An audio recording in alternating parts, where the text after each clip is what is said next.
आज की ताज़ा खबरों के पॉडकास्ट में सभी दर्शकों का MSD न्यूज चैनल स्वागत करता है। तो आइए शुरू करते हैं। G20 शिखर सम्मेलन की मेजबानी फिलहाल भारत के पास है। राजधानी दिल्ली में शिखर सम्मेलन का आयोजन होना है। दुनिया भर से G20 नेता इसके लिए दिल्ली आएंगे। इस बीच ऑस्ट्रेलियाई प्रधानमंत्री एंथोनी एल्बनीज ने पुष्टि की है कि वह शिखर सम्मेलन में हिस्सा लेने के लिए भारत आएंगे।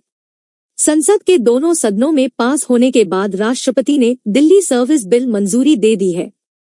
इसके साथ ही 19 मई को जारी हुआ अध्यादेश अब कानून बन गया है।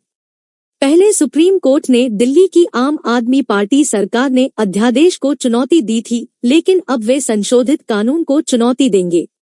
मध्य प्रदेश में भारतीय जनता पार्टी के नेताओं ने कांग्रेस महासचिव प्रियंका गांधी वाड्रा के खिलाफ उनके ट्वीट पर कार्रवाई की चेतावनी दी है, जिसमें उन्होंने राज्य की बीजेपी सरकार पर भ्रष्टाचार में लिप्त होने का आरोप लगाया था। मध्य प्रदेश के गृह मंत्री नरोत्तम मिश्रा ने प्रियंका गांधी को आरोपों पर सबूत पेश करने के लिए कहा है और चेतावनी दी है कि बीजेपी के सामने कार्रवाई के विकल्प खुले हैं। हरियाणा के नूंह हिंसा मामले में अब तक 59 FIR दर्ज की जा चुकी है, जबकि 221 लोगों को गिरफ्तार किया जा चुका है। 31 जुलाई को नूंह में हिंदू संगठन की ओर से शोभा यात्रा निकाली गई थी, जिसमें पथराव और फायरिंग के बाद हिंसा भड़क गई थी। हिंसा में 6 लोगों की मौत हुई थी, जबकि सैकड़ों लोग घायल हुए थे। केंद्र सरकार टमाटर की कीमतों को काबू करने के लिए अब ई-कॉमर्स का सहारा लेगी। साथ ही केंद्र सरकार ने बफर स्टॉक से प्याज बेचना शुरू किया है। इस साल केंद्र ने 3 लाख टन प्याज बेचने का प्रस्ताव बनाया है। जिन राज्यों में प्याज के दाम बढ़े हैं, सरकार उन राज्यों में ई-कॉमर्स के जरिए प्याज बेचेगी। उधर नेपाल भारत को टमाटर निर्यात करने के लिए तैयार है। नेपाल ने भारतीय बाजार में आसान पहुंच और दूसरी सुविधाओं की मांग की है। भारत की वित्त मंत्री निर्मला सीतारमण ने गुरुवार को संसद में कहा था कि देश में नेपाल से टमाटर का आयात शुरू हो गया है। घरेलू बाजार में टमाटर की सप्लाई बढ़ाने के लिए नेपाल सरकार से मदद ली जा रही है। भारत में बारिश में टमाटर की फसल खराब होने के बाद इसकी जबरदस्त किल्लत पैदा हो गई है।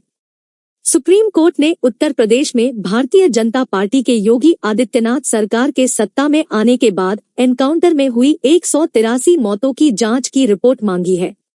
सुप्रीम कोर्ट ने कहा है कि ऐसी मौतों की जांच के लिए वो समूचे भारत के लिए NHRC यानी राष्ट्रीय मानवाधिकार आयोग के दिशा निर्देशों के साथ तालमेल बिठाते हुए एक व्यवस्था स्थापित करना चाहते हैं।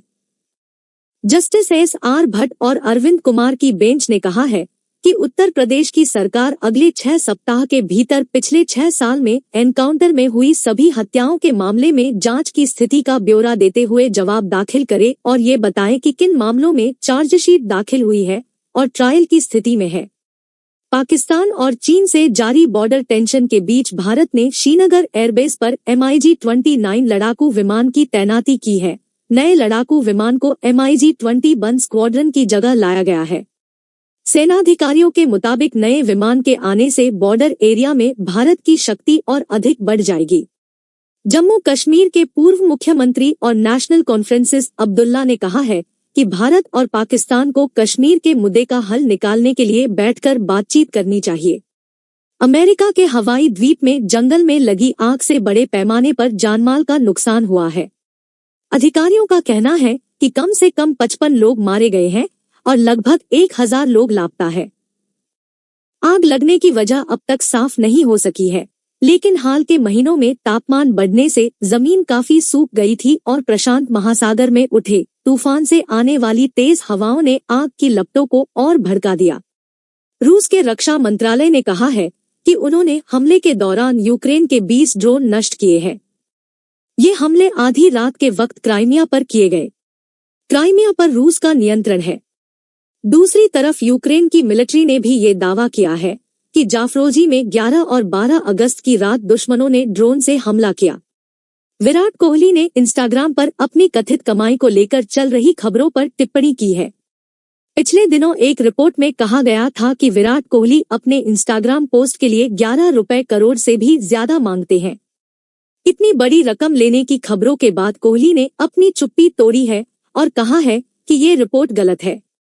भारत और वेस्टइंडीज के बीच 5 T20 मैचों की वनडे सीरीज खेली जा रही है। इसका चौथा मुकाबला आज खेला जा रहा है।